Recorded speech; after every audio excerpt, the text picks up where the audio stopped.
बिस्मिल्लाहिर्रहमानिर्रहीम। आज का हमारा टॉपिक है डेप्रिसिएशन के हवाले से। और इसमें पहले मैं सानॉप्सिस इसकी बना चुका हूँ, जिसमें आपको मैंने ब्रीफ थोड़ा सा हिंट दिया था चीज़ों के बारे में, और मैंने कहा था कि हम इसको डिटेल में ही ऑब्वियसली देखेंगे। उसमें मैंने आपको ये बताया था कि बेसिक कॉन्सेप्ट हर एक का एक जो चीज़ होती है, हर चीज़ को ना डिफाइन जब किया जाता है तो उसके एक होता है बेसिक कॉन्सेप्ट, एक होता है डिटेल में। अब जब किसी को बेसिक बताई जाती है, उसको थोड़ा पता हो ना, तो वो पता है क्या कहता है, ओ गलत कर दिया, गलत नहीं कर दिया, बेसिक बात। और आप कहते हैं बच्चे को बताने का तरीका कार और है, जो उससे थोड़ा बड़ा एज में होगा उसको बताने का तरीका कार और है, उससे ऊपर वाले का तरीका और है, हर एक को समझाने का तरीका। ये टीचर, ट्यूटर, मेंटर या गाइड को बेहतरीन पता होता है, लेकिन कुछ होते हैं ना कम दिमाग वाले लोग, समझ नहीं आती उनको। अब वो बीच में ही लोग होते हैं, आप समझ रहे होंगे।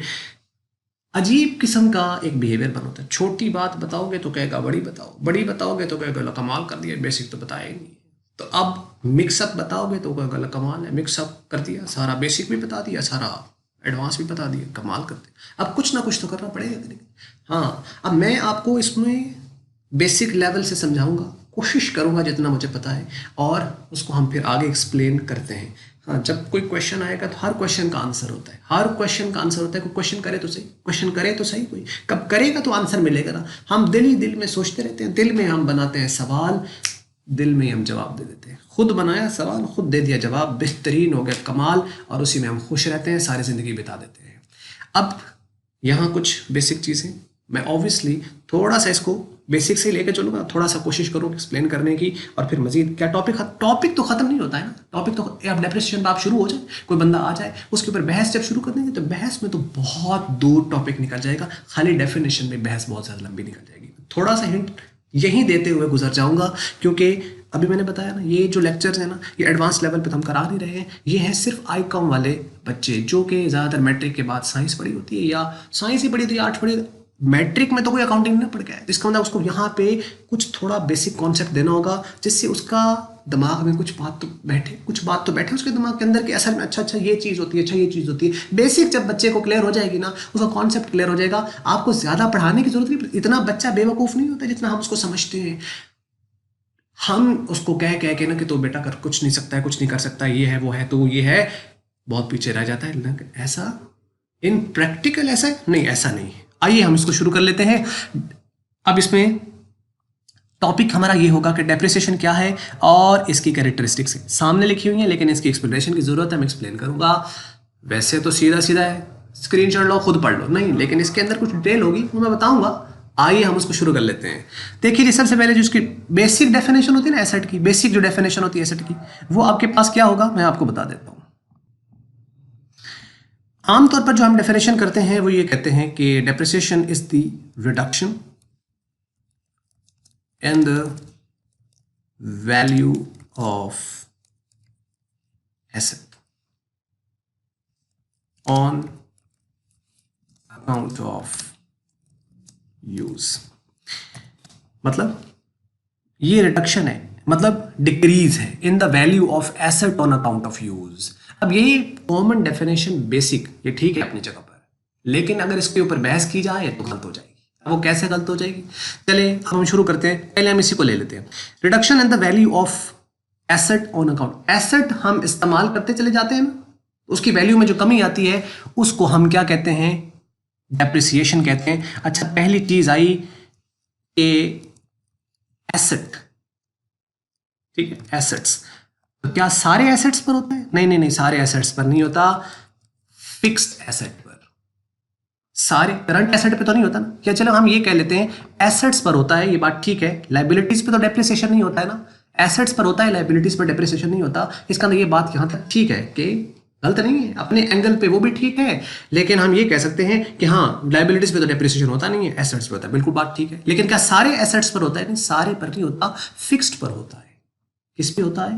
फिक्स्ड पे। मतलब क्या हुआ, करंट एसेट्स पर नहीं होता, फिक्स्ड एसेट पर होता है। ये करंट एसेट, फिक्स्ड एसेट क्या होते हैं, फर्स्ट ईयर में आपने पढ़ा हुआ है, लेकिन मैं थोड़ा सा बता देता हूँ। ऐसे एसेट जिसका बेनिफिट आपने साल के अंदर अंदर ले लेना है, जो शॉर्ट टर्म के लिए आपके यूज होते हैं, करंट एसेट्स कहलाते हैं। जैसा कि आपका स्टॉक होता है ना, क्लोजिंग स्टॉक वगैरह, वो इसके अंदर आ जाता है, डेटर्स आ जाते हैं इसके अंदर। इस तरह करके छोटे मोटे आपके पास जो है एसेट, जो कि विद इन अ ईयर आपने यूज कर लेने, और जिसका बेनिफिट आपका साल से ज्यादा अरसे के लिए निकल जाता है, एक अकाउंटिंग पीरियड से ज्यादा के लिए निकल जाता है, हमारा फिक्स्ड एसेट कहलाता है। अच्छा, सारे फिक्स्ड एसेट पर होता है यहाँ तक, तो इसका डेफिनेशन अब फिर चेंज होगी ना। पहले क्या थी, reduction in the value of asset on account of use, अब बदल जाएगी, अब होगी reduction in the value of fixed asset on account of use. हाँ, अब थोड़ी बेहतर हो गई। अब क्या है कि रिडक्शन है in the value of fixed asset. अच्छा, क्या सारे फिक्स्ड एसेट पर होता है? नहीं नहीं नहीं नहीं, सारे फिक्स्ड एसेट पे कहाँ होता है, किस पे होता है? एक एसेट होता है जिस पे ये नहीं होता, और वो है लैंड।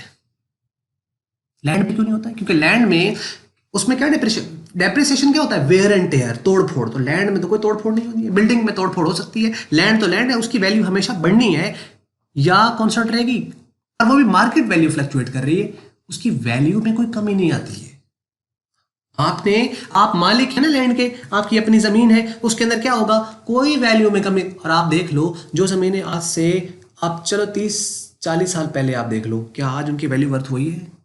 चीज उधर की उधर रही है, वैल्यू उनकी मार्केट में बहुत ज्यादा ऊपर चली गई। इसका मतलब है कि जो डेप्रिसिएशन है ना, वो एसेट्स पर होता है, लेकिन सारों पर नहीं होता, फिक्स्ड पर होता है। तो सारे फिक्स्ड पर भी नहीं होता, उसमें जो लैंड है ना उस पर नहीं होता। इसका अंदर बिल्डिंग पर होगा, फर्नीचर पर होगा, प्लांट पर होगा, मशीनरी पर होगा, इस तरह के जो होंगे ना एसेट्स जिनकी लॉन्ग लाइफ है उस पर होगा। अच्छा, अब हम यहां पे आ गए, तो इसका मतलब ये हुआ कि सारे फिक्स्ड एसेट एक्सेप्ट लैंड। तो क्या हर तरह की लैंड पे नहीं होता है? नहीं नहीं नहीं नहीं, हर तरह की लैंड पे नहीं। एक लैंड ऐसी है जिस पे होता है। क्या बात कर रहे हैं, क्या बात कर रहे हैं, किस तरफ घुमा रहे हैं आप? लैंड पर जब नहीं होता है तो फिर ये लैंड में भी टाइप्स होती हैं। हाँ बिल्कुल, लैंड में टाइप होती है। लैंड में क्या टाइप होती है? लैंड दो तरह की होती है, एक कहलाती है फ्री होल्ड लैंड और एक कहलाती है लीज होल्ड लैंड। ये जिसकी हमने बात की है ना, ये फ्री होल्ड है। फ्री होल्ड पे नहीं होता है भाई, फ्री होल्ड पे नहीं होता, और जो लीज होल्ड होती है ना उस पे होता है। लीज होल्ड पे डेप्रिसिएशन होगा, फ्री होल्ड लैंड पे डेप्रिसिएशन नहीं होगा। ये क्या होती है लीज होल्ड लैंड और free hold land? Free hold land ऐसी है जिसकी आपकी अपनी मलकियत है, आपका अपना है, आपका अपना कंट्रोल, सारा कंट्रोल भी आपके पास है और उसकी ओनरशिप भी आपके पास है, उसमें डेप्रिसिएशन नहीं होना है। लेकिन लीज होल्ड क्या है, यानी आपने क्या किया है, मुजेरा होता है ना उस पे, यानी आपने क्या किया, इंस्टॉलमेंट आप उसकी पे करते हो और यूज कर रहे हो, रेंटेड है असल में। आप यूं आम जुबान में कहें, हम कहते हैं रेंटेड है आपके पास।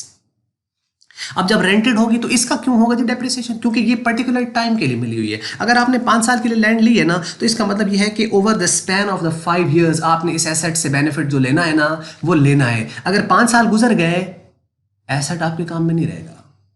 एसेट 5 साल के बाद आपके काम में नहीं रहेगा। छठे साल आप 5 साल बाहर चले गए, 5 साल बाद वापस आए और आपने उसमें छठे साल से उसमें जो भी उगाई करनी थी, उगाई करने का सोचा, तो मालिक आ गया, उसने कहा भैया क्या कर रहे हो? उसने कहा जी हम काम शुरू करने लगे, बहुत बाहर रहा हूँ, पैसा पूसा कमाया, अब आया हूँ। उसने कहा नहीं, आपका कॉन्ट्रैक्ट था 5 साल का, 5 साल का अब वो खत्म हो गया है, अब आप इस पर आपका कोई राइट ही नहीं है। उसने कहा कमाल की बात करते हैं, पैसे मैंने आपको दिए, मैंने तो इसमें से बेनिफिट लिया ही नहीं, यूज़ किया ही नहीं। उसने कहा नहीं किया तो हम क्या कर सकते हैं भाई, 5 साल के लिए मिला था, 5 साल के अंदर अंदर यूज़ करना था ना।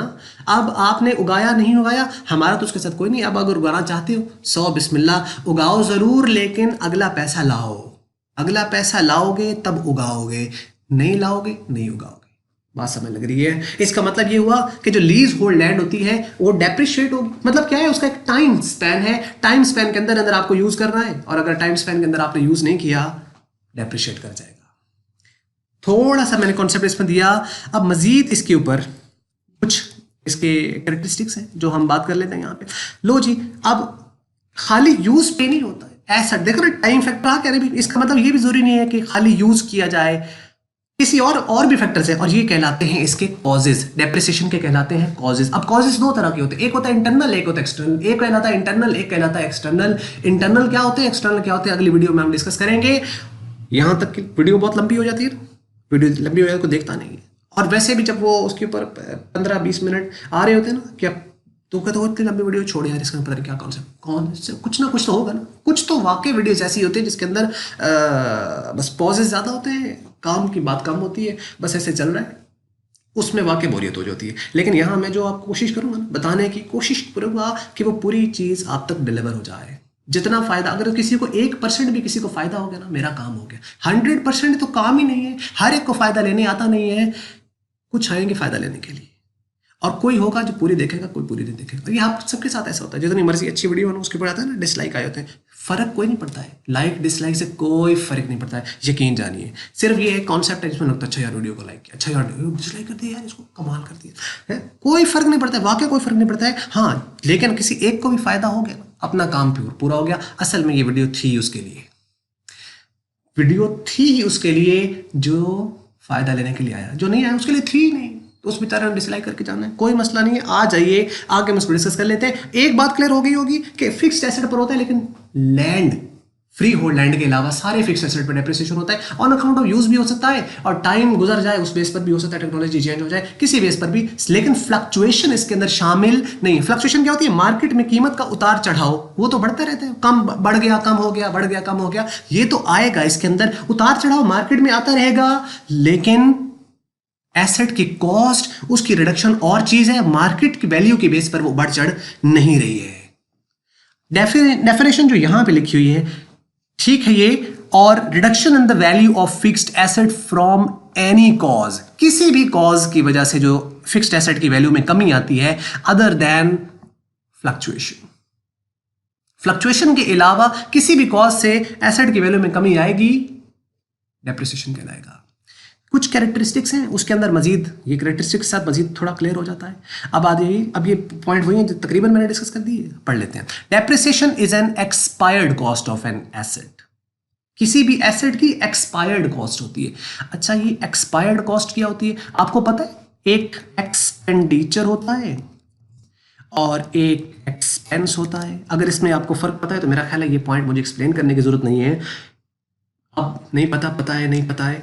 एक्सपेंस और एक्सपेंडिचर, एक्सपेंस असल में वो चीज होती है जो एक्सपायर हो जाए, जिसका बेनिफिट ले लिया जाए, एक्सपेंस कहलाता है। फॉर एग्जाम्पल आपने मोबाइल है ना, मोबाइल फोन चार्ज किया, 100 रुपए का बैलेंस डलवाया, उसमें for example 75 rupees tax deduction के बाद आ गए 25 रुपए कट गए, 75 पड़े हुए। 75 में से आपने 10 रुपए की कॉल कर ली, पीछे 65 है। अब ये मजीद आपने क्या कर दिया, अपना एक्सपेंस कर दिया, पीछे एसेट आपका 65 का पड़ा हुआ है। ये जो पड़ा हुआ है ना, जो आप यूज कर सकते हो, ये बेनिफिट दे सकता है इन फ्यूचर, ये अभी आपका एसेट है, ये अभी आपका एसेट है। अच्छा उसमें से 65 में से 5 की और कॉल कर ली, अब 60 का अभी एसेट पड़ा है, लेकिन ऊपर वाला जो 40 था ना वो डेप्रिशिएट हो गया। मतलब क्या है, उसका बेनिफिट ले लिया है, उसका बेनिफिट ले लिया, एक्सपेंस बन गया। जिसका बेनिफिट ले लिया जाए एक्सपेंस कहलाता है, जिसका बेनिफिट अभी स्टिल लेना है वो आपका एसेट कहलाता है, आपका एक्सपेंडिचर कहलाता है। जूस का डब्बा भी आप खरीदो ना, तो जूस का डब्बा जब तक आप पीते नहीं हो ना, आपके लिए एक्सपेंडिचर है, लेकिन जिस दिन पी लिया ना उसके बाद वो एक्सपेंस हो गया। हाँ एक्सपेंस हो गया, ठीक है। डब्बा पटाखा मारने के उसको फुला के ठक करके मारा, फोड़ दिया, बेनिफिट लिया, बिल्कुल बेनिफिट लिया, लेकिन ये तो नहीं हम कंसिडर करेंगे ना। मतलब कहने का मकसद क्या है कि आपके पास कोई भी एसेट है जिसका बेनिफिट आप इन फ्यूचर ले सकते हो ना, क्या कहलाएगा? आपका एक्सपेंडिचर कहलाएगा। जिसका बेनिफिट ले सकते हैं एक्सपेंडिचर कहलाएगा, और जिसका बेनिफिट ले लिया एक्सपेंस बन गया। एक्सपेंस असल में होता है expired cost of an asset या expired cost of an expenditure, असल में एक्सपेंस होता है। Depreciation is an expired cost, मतलब ये एक्सपेंस है, मतलब ये क्या है, ये एक्सपेंस है। एसेट एक्सपायर हो गया, इसी को तो कहते हैं डेप्रिसिएशन। असल में क्या है, क्या एक्सपायर्ड कॉस्ट है एसेट की, ये भी एक डेफिनेशन का एक पहलू है इसका। Depreciation is an expense for the business, business के लिए वाकई एक्सपेंस होता है। एक्सपेंस किस तरीके से है कि ये आपका अगर एक्सपेंस है तो ऑब्वियसली फिर ये प्रॉफिट एंड लॉस की डेबिट साइड पे जाएगा, बिल्कुल जाएगा, प्रॉफिट एंड लॉस अकाउंट की डेबिट साइड पे जाएगा। या अगर आप इनकम स्टेटमेंट बना रहे हो, मैन्युफैक्चरर हो तो मैन्युफैक्चरर की इनकम स्टेटमेंट बनती है, और ट्रेडर की trading and profit and loss account बनता है। इनकम स्टेटमेंट बनेगी तो इनकम स्टेटमेंट की डेबिट साइड पे आ जाएगा, और ट्रेडिंग प्रॉफिट लॉस अकाउंट की भी डेबिट साइड पे आ जाएगा, एक्सपेंस है। Depreciation is a type of expense for which the company does not make any payment. हाँ इसके लिए पेमेंट तो नहीं, डेप्रिसिएशन जब आप रिकॉर्ड, ये वाहिद ऐसा एक्सपेंस है जो हुआ लेकिन पेमेंट नहीं कर रहे, हुआ है लेकिन पेमेंट नहीं कर रहे, कमाल की बात है। एक्सपेंस भी हो गया, पेमेंट, आपने सैलरी पे करते हो किसी, आपने क्या उसका बेनिफिट लिया है, अब जब बेनिफिट लिया है तो आपका एक्सपेंस बन गया, सैलरी बेनिफिट ले चुकी, अब उसका बेनिफिट लिया तो आप सैलरी जब पे करोगे तो क्या होगा, कैश क्रेडिट हो जाएगा, सैलरी डेबिट हो जाएगी। क्यों सैलरी डेबिट होगी? क्योंकि सैलरी एक्सपेंस है, और सैलरी एक्सपेंस है, एक्सपेंस है। हाँ क्यों? तो इसका मतलब है कि डेबिट हो गया और क्रेडिट यहाँ पे कैश हो रहा है, हम पेमेंट कर रहे हैं। अच्छा सैलरी भी एक्सपेंस, वो डेबिट हो गया, उसके अगेंस्ट हम पेमेंट कर रहे हैं। डेप्रिसिएशन भी एक्सपेंस है, उसको हमने डेबिट किया लेकिन उसके बदले में तो कोई कैश नहीं दे रहे हैं, ये कैसे एक्सपेंस हुआ? ये कैसा एक्सपेंस हुआ? एक्सपेंस है लेकिन पेमेंट नहीं कर रहे। इसका मतलब जो डेप्रिसिएशन होता है ना, इसकी भैया एक्सपेंस होता है एक्सपेंस, लेकिन इसकी पेमेंट नहीं करते। एक अजीब बात होगी ना, क्या कुछ फिर इसका मतलब माइंड में आ गया कि कुछ ऐसे एक्सपेंस होते हैं जिसकी हम पेमेंट नहीं करते, कुछ ऐसे एक्सपेंस होते हैं जिसकी हम पेमेंट नहीं करते। तो बात ठीक होगी? गलत हो गई। कोई ऐसा एक्सपेंस नहीं है, कोई ऐसा एक्सपेंस नहीं जिसके हम पेमेंट नहीं करते भैया। ऐसे कैसे हो सकता है कि एक्सपेंस भी और पेमेंट भी नहीं की? ऐसा मुमकिन है क्या? ऐसा मुमकिन है? नहीं, कोई मुमकिन नहीं है। गलत कॉन्सेप्ट है। अगर किस अब मैं समझा सकता था यहाँ पे कि देखो भाई, कुछ ऐसे एक्सपेंस होते हैं जो कि हम लोग क्या करते हैं, पे भी नहीं करते और एक्सपेंस भी होता है। जबरदस्त हो गया सर, जबरदस्त हो गया। किसी को बताने के लिए मजा आएगा कि भैया वो एक्सपेंस बताओ, पे भी नहीं करते और होता भी एक्सपेंस है। ऐसा वो होता है नहीं, वो बात अपनी ठीक है, लेकिन आपने बता दिया कि देखो डेप्रिसिएशन कोई पेमेंट की है, हाँ यार बेहतरीन हो गया, और वाकई इसमें पेमेंट नहीं करते, इसमें एक्सपेंस हुआ, हाँ हाँ ये एक्सपेंस है, तो क्या पेमेंट वाकई नहीं करते? अब बात गलत फैल जाएगी। देखो इसके अंदर हमने पेमेंट की हुई है, लेकिन ये हमने लमसम पेमेंट की हुई है। आपने देखा ना, जब हमने एसेट खरीदा था तो हमने उसकी पूरे की, फॉर एग्जांपल आप कर लो 10,000 का हमने एसेट खरीदा, मशीन ही 10,000 की खरीदी है, तो हमने क्या उस वक्त उसकी 10,000 पेमेंट की या नहीं की? उसको पेमेंट हम लमसम कर चुके हुए हैं, पेमेंट हम उसकी लमसम कर चुके हुए हैं। इसका मतलब है वो अब आपका एसेट बन गया, क्योंकि उसका बेनिफिट एक साल के अंदर या पर्टिकुलर एक टाइम के लिए नहीं है, एक साल से ज्यादा के लिए। अब क्या होगा, 10,000 का आपका वो एसेट रिकॉर्ड होगा। अब आप उसमें से सपोज कर लो 10 साल उसकी लाइफ है, हजार उसमें से लेते जाओगे। अब वो क्या हो रहा है, पेमेंट आप 10,000 पहले कर चुके हुए हो और आपने उसे अपना एसेट कंसिडर कर लिया है। आप दोबारा तो पेमेंट नहीं करोगे, क्योंकि पेमेंट आप एडवांस में सारी लमसम पेमेंट ऑलरेडी, आप टोटल पेमेंट क्यूमुलेटिव पेमेंट आप कर चुके हुए हो। इसका मतलब है कि डेप्रिसिएशन एक्सपेंस है, इसकी payment at the time of recording नहीं करते, लेकिन इसकी हुई नहीं होती, नहीं नहीं नहीं नहीं, इसकी बिल्कुल हुई होती है, लेकिन हम उस वक्त उसको अपना एक्सपेंस ट्रीट नहीं करते, उस वक्त हम इसको अपना एक्सपेंडिचर ट्रीट करते हैं। और जब आप उसको बिजनेस पे जाके रिकॉर्ड करते हो अपने एक्सपेंस को, जब आप रिकॉर्ड करोगे तो उस वक्त आपका एक्सपेंडिचर नहीं है, एक्सपेंस है। लेकिन अब आप दोबारा पेमेंट उसकी नहीं करोगे। क्यों नहीं करेंगे? क्योंकि लमसम पहले ही उसकी कर चुके हैं। इसका ना कोई भी एक्सपेंस ऐसा नहीं होता जिसकी पेमेंट नहीं होती है।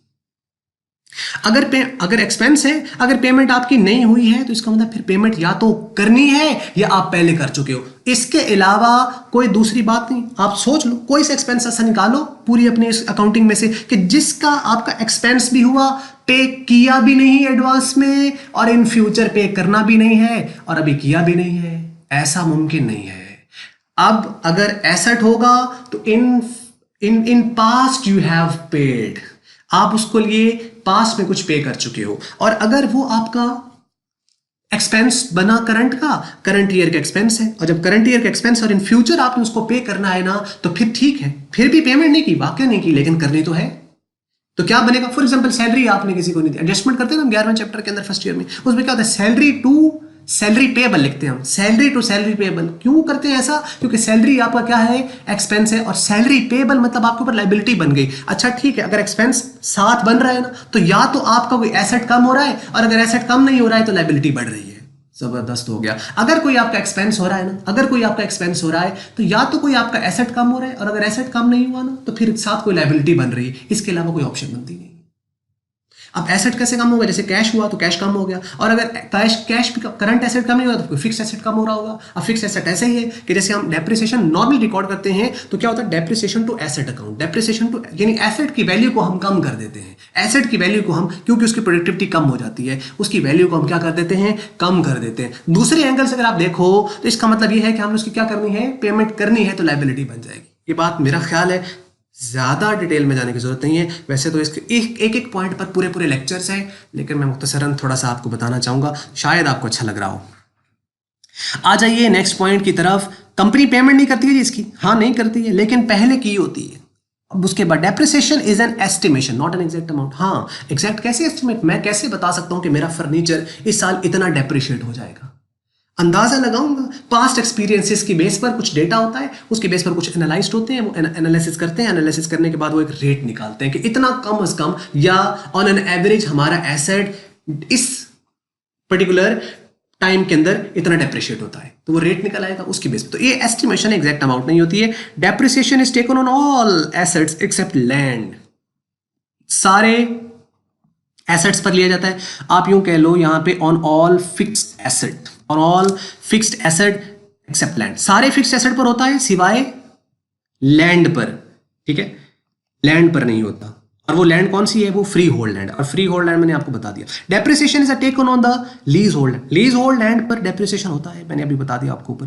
Depreciation is not taken on any current asset. किसी करंट एसेट पर नहीं होता। करंट एसेट कौन से? जैसे कैश हो गया, बैंक हो गया, डेटर्स हो गया, स्टॉक हो गया, इस तरह के जो आपके एसेट्स हैं वो, और कोई भी रिसीवेबल आपके पास हो गया, वो आपका करंट एसेट है। करंट एसेट डेप्रिशिएट नहीं होते हैं। Depreciation is a taken on the last day of, आखिरी दिन पे लिया जाता है, last day of accounting year. Accounting year कौन सा होता है? जिस पर आप अपनी फाइनेंशियल स्टेटमेंट्स बनाते हो, लास्ट डे पे होता है। यानी अगर आपका 31 दिसंबर पे एंड हो रहा है तो 31 दिसंबर पे आएगा, 30 जून पे हो रहा है तो 30 जून पे आएगा, व्हाटसोएवर जो भी आपका लास्ट डे पे कैलकुलेट होता है। Depreciation is taken on the last day of accounting, ये हो गया। उसके बाद depreciation is taken before accounting year if asset is to be sold. अच्छा, लास्ट पे हो तो होता है, लेकिन अगर एसेट उससे पहले बिक जाए फिर लास्ट पे नहीं होता, फिर लास्ट पे नहीं होता है। बात ज़हन में रही। यानी अगर आपका 31 दिसंबर 2000 समथिंग पे आपका एंड हो रहा है, अब आपका एसेट जो है वो 30 सितंबर को बिक गया है, तो इसका मतलब है क्या? आपने तो उसकी बुक वैल्यू निकालनी है। बुक वैल्यू निकलेगी तो आपको पता चलेगा कि प्रॉफिट हुआ या लॉस हुआ। इसका मतलब अगर एसेट ड्यू डेट से, यानी उसकी जो डेट है, उसकी फाइनेंशियल ईयर है, उससे पहले आपका सेल हो जाए, तो फिर जिस डेट को वो सेल हुआ उस डेट को आपको उसका डेप्रिसिएशन लिखना होता है। फिर हम वेट नहीं करेंगे उसका कि इसके अंदर क्या आ रहा है। नेक्स्ट आ जाइए, depreciation is taken on the last, ये हो गया। उसके बाद ये भी हो गया, depreciation occur on the last if it may occur sound. लो जी, अब नेक्स्ट पॉइंट है, depreciation occurs due to use of an asset. Depreciation जो है वो अकर होता है use of an asset. It may also occur due to some external factors. ये अकर हो सकता है किसी एक्सटर्नल फैक्टर की वजह से भी अकर हो सकता है। एक्सटर्नल फैक्टर क्या मुराद है? यानी एक तो यूज की वजह से, इसके अलावा भी किसी से अकर हो सकता है। Depreciation is charged against revenue of the business. अब ये जो एक्सटर्नल फैक्टर्स है ना, मैं आपको बताता हूं अगली वीडियो के अंदर, इंटरनल कॉजेज और एक्सटर्नल कॉजेज के अंदर। Depreciation charge against revenue, against revenue मतलब क्या है? इससे रेवेन्यू, यानी एक तरफ रेवेन्यू बढ़ता है, एक तरफ एक्सपेंस बढ़ते हैं। तो एक्सपेंस रेवेन्यू के अगेंस्ट होते हैं और रेवेन्यू एक्सपेंस के अगेंस्ट होते हैं। तो ये एक्सपेंस जो है ये रेवेन्यू के अगेंस्ट है। Depreciation does not depend on the fluctuation in the market value of asset. हाँ, डेप्रिसिएशन का उसकी मार्केट की फ्लक्चुएशन पर कोई फर्क नहीं पड़ता है। एसेट की वैल्यू मार्केट में बढ़े कम हो, कोई फर्क नहीं पड़ेगा इसके ऊपर।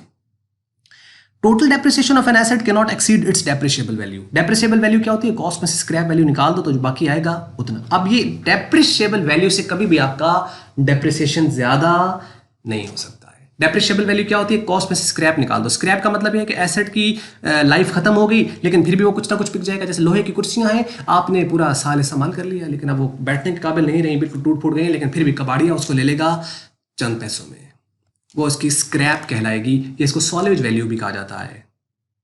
ये था हमारा आज का टॉपिक। उम्मीद करते हैं आपको समझ आया होगा, मज़ा भी आया होगा, अच्छा लगा होगा आपको। अगर तो आपको अच्छा लगा है तो आप उसको लाइक कर सकते हैं, अच्छा नहीं लगा तो बिल्कुल ज़रूर इसको डिसलाइक कर दीजिए, कमेंट्स में ज़रूर लिखिएगा। और वीडियो देखने का आपका बहुत बहुत शुक्रिया।